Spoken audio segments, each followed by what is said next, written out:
Samantala, muling kilala ang SMNA News sa larangan po ng media matapos itong gawaran ng Excellence in Broadcast Journalism Awards sa ginanap na 3rd Philippines Distinct Men and Women of Excellence Awards sa Pasay City.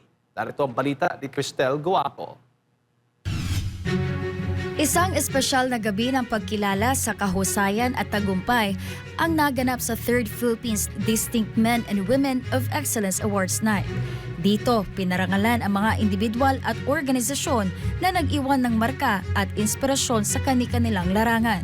Isinagawa ang Awards Night nitong ika-7 ng Pebrero sa Salapods Hotel, Pasay City, kung saan nagtipo ng mga kinatawan mula sa iba't ibang industriya, mula sa media, negosyo, entertainment at modeling. Isa sa mga pinakabinibigyang pugay sa gabi ay ang SMNI News na tinanghal bilang recipient ng Excellence in Broadcast Journalism Award. Ayon sa award-giving body, ang parangal ay pagkilala sa patuloy na pagsisikap ng SMNI News na maghatid ng balitang may saysay at makabuluhan para sa publiko. I always believe in SMNI. Whatever program you have, you all make sure that it would cater to all people from all walks of life, and they love the shows. That's why you truly deserve the award. Kilala rin ang SMNI News sa mga programang nakatuon sa nation building, public service at pagbibigay daan sa mga isyong may direktang epekto sa buhay ng mga Pilipino. Lubos po kami nagpapasalamat sa mga organizer sa pagkilalang ibinigay sa SMNI News bilang Excellence in Broadcast Journalism Award. Ang award po na ito na ibinigay sa amin ay para po sa aming mga manonood, taga-suporta at para po sa lahat na nasa likod ng SMNI News, ang aming reporters, crew at officers na araw-araw po nagsisikap para makapaghatid ng tapat at makabuluhang pagbabalita. Isang espesyal din po na pasasalamat sa aming Honorary Chairman, Pastor Apollo C. Kibuloy.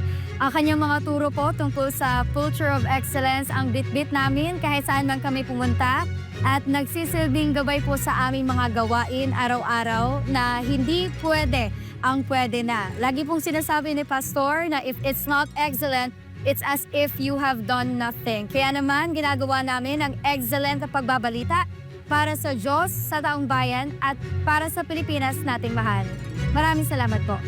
Maliban sa SMNI News, kinilala rin sa nasabing Awards Night ang iba pang mga individual mula sa iba't ibang industriya na nagpakita ng kahusayan at malasakit sa kanilang propesyon.